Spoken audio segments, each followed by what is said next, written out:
آج تو انسان کام آ جاتا ہے نا، کوئی مصیبت میں ہوتا ہے تو بھائی بھائی کی مدد کر دیتا ہے، یا کوئی غیر بھی مدد کر دیتا ہے، کوئی گر جاتا ہے تو اٹھا دیتا ہے. لیکن قیامت کا دن ایسا ہوگا، اپنی ماں، سگی ماں نہیں کام آئے گی، سگے بھائی بہن نہیں کام آئیں گے، اولاد کام نہیں آئے گی، ماں باپ اولاد کے کام نہیں آئیں گے، کوئی جان کسی جان کے کسی کام نہیں آئے گی. اور ولا یقبل منها عدل، اور جو نہ کسی سے کسی قسم کا فدیہ قبول کیا جائے گا، اور جو جس نے کمایا ہوگا اس کو پورا بدلہ دیا جائے گا. اگر جو کوئی یہ چاہے گا نا کہ میں بہت ساری چیز دے کر اپنی جان چھڑا لوں، تو اس سے وہ قبول نہیں کیا جائے گا، اور نہ ہی کسی کی شفاعت کام آئے گی.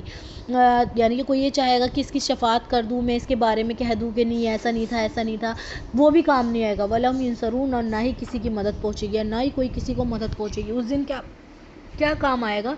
صرف جو ہے نیکی کام آئے گی جو انسان نے کی ہوگی. یعنی کہ جو بھی انسان نے نیک کام کیا ہوگا، اچھا کام کیا ہوگا، اللہ تعالیٰ کی رضا کے لیے کام کیا ہوگا، بس وہی ہے جو اس کے کام آئے گا. باقی کچھ بھی کسی کے کوئی بھی ذرا سی بھی یہ چیز جو ہے اس کے کام نہیں آئے گی.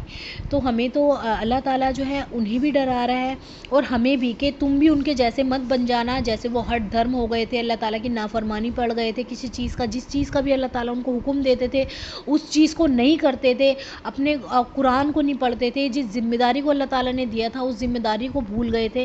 کہیں تم تو ایسا نہیں کر رہے، کہیں تم تو ان کے جیسا نہیں بن رہے، تو دیکھو ان کا بھی یہی انجام ہوا ہے تو تمہارا بھی یہ ہوگا. پھر کوئی چیز کسی کے کچھ کام نہیں آئے گی. تو اللہ تعالیٰ یہی فرما رہے ہیں. تو یہ چیز ان کا جو اتنی تعداد میں ذکر ہے اسی لیے ہے کہ ہم جو ہے غور و فکر کریں، قرآن میں تدبر کریں کہ یہ لوگ کیوں جو ہے یہ لوگ اتنا سب کچھ ہونے کے بعد بھی ناکام ہو گئی تھی یہ قوم، اور کیوں یہ ذلت پائی تھی، اس نے کیوں اللہ تعالیٰ کی ناراضگی لی تھی. تو ہمیں پتہ چلے گا کہ یہ جو ہے اللہ تعالیٰ کے نافرمان تھے، اللہ تعالیٰ کی بات نہیں مانتے تھے، اللہ تعالیٰ کی آیتوں کا مذاق بناتے تھے، اللہ تعالیٰ کی آیتوں کو بیچتے تھے، اللہ تعالیٰ کی آیتوں کا سودا کرتے تھے، اپنا قلم چلا لیتے تھے قرآن میں، اپنی تورات میں، اور جو ہے پڑھتے ہی نہیں تھے اس کو، زیادہ میجورٹی پڑھتی ہی نہیں تھی. تو آج کے ٹائم میں ہمیں یہ دیکھنا چاہیے کہیں ہم تو نہیں ہیں، ہم تو بنی اسرائیل والے کام نہیں کر رہے، کہیں ہم تو اپنی نفسانی خواہشات کے پیچھے نہیں چل رہے نا کسی کو راضی کرنے. اب دیکھیے ساری آیتیں ایک دوسرے سے کنیکٹڈ ہیں.